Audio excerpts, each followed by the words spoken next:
Hey guys, checking out a video today with the Stone Temple Pilots members Robert and Dean DeLeo and Eric Kretz.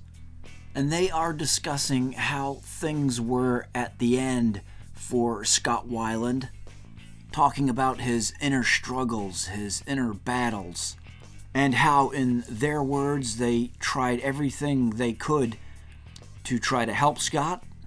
At the start of this clip, they talk specifically about that 6th STP album that they made in 2010 when the band reformed, and just how much of a difficult process it was to actually create that record in the end. This was recorded in 2017, so just a couple of years after Scott had passed. So let's hit the interview now with the members of STP. I would never want to make a record like that again. It was literally the three of us in a place and Scott over here somewhere else and sending over vocals that were, we took on the role of producing that record. And as a producer, when those vocals were coming over, they were not satisfactory. They were not. They just weren't. And all of a sudden you start getting these visions of all those, behind the music things coming up, and then you start having a British accent and going, hey man, you're not playing that right, and it was literally just making a record without four guys in a room. You're doing four different versions of music, of a song, to figure out what key is the best, because the communication and the people surrounding Scott, it came to that point. This is just our point of view. Scott's not here to give his point of view. Yeah. He thought those vocals were fine. Yeah. He could say right now, f*** you. Yeah. But he came over to hear the songs for the first time, and we were listening to the songs, and he passed out in the chair, and we said, okay, all right, let's, It was very evident where Scott was going. He had a new posse of people around him, as that just kept feeding him all that he was. And they left out one vital part of that, and that was his health and his well-being, because everybody just wanted money.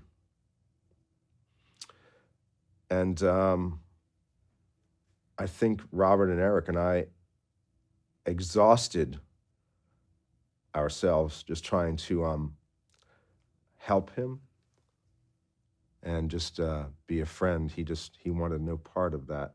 Well, I think when the truth comes around to someone that heavily in addiction, they want to run away from that, and that was well said, Dean. I mean, it's really sad to see. Really sad to see. We wanted to continue to make music because obviously we have this. Robert says it all the time when we get together and play. It's like, man, there's something that happens when the three of us get together, and we really dig one another. After all these years, we really dig one another, and we love spending time with one another, and most of all playing music. And it was very obvious for many, many years that we were unable to do that any longer with Scott. And think of that, man. That's how we all establish a bond with one another. And yet the thing that really brought us together, we were unable to achieve.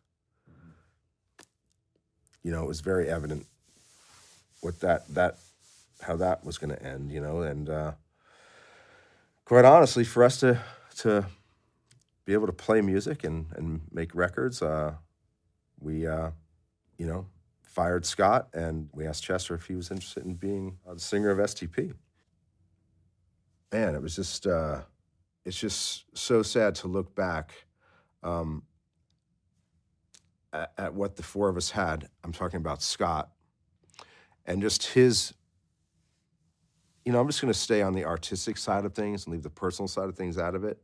And to be affiliated with somebody of that musical magnitude and to be so fulfilled by it, and to watch this person just kind of go into this deep hole of demise was just awful.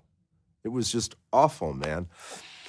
So I thought that was a particularly good clip with those guys talking about Scott and the situation.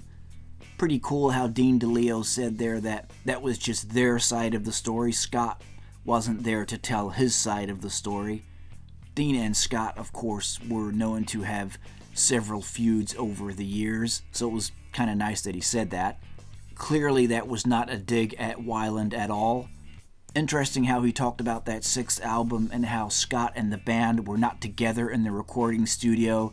They were sending him the music and he was singing it in his own studio and sending them files back and stuff like that, so quite disjointed. Certainly not how STP had recorded in the past. Robert DeLeo saying there how they were not happy with his vocals. I got that album when it came out. Play it all the time. It's a pretty good Stone Temple Pilots album, actually, in my opinion. There's some really great songs on there. Certainly think Scott sings fine on the finished product anyway. Whether or not some early cuts of his vocals weren't up to par, well, they seem to think so, but... And just interesting how they say, like, right at the end there, he was surrounded by the wrong people who just cared about money, didn't care about his health. I thought that was a pretty poignant moment from that interview. Now, there are always two sides to a story, no doubt about that. You can see it from the point of view of the Stone Temple Pilots members. They are wanting to make and continue to create music, and Scott seems he's always getting arrested for drug possession and going to jail and stuff like that. And they just want to continue on and make music. They don't want to stop and be halted and have to stop their livelihood. So that's from their point of view.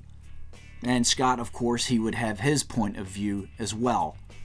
In fact, when Scott was officially fired once again from STP in 2013, he released a statement saying, "I learned of my supposed termination from Stone Temple Pilots this morning by reading it in the press. Not sure how I can be terminated from a band that I founded, fronted, and co-wrote many of its biggest hits." And Scott Weiland, well, he's got a great point there too, right? From his side.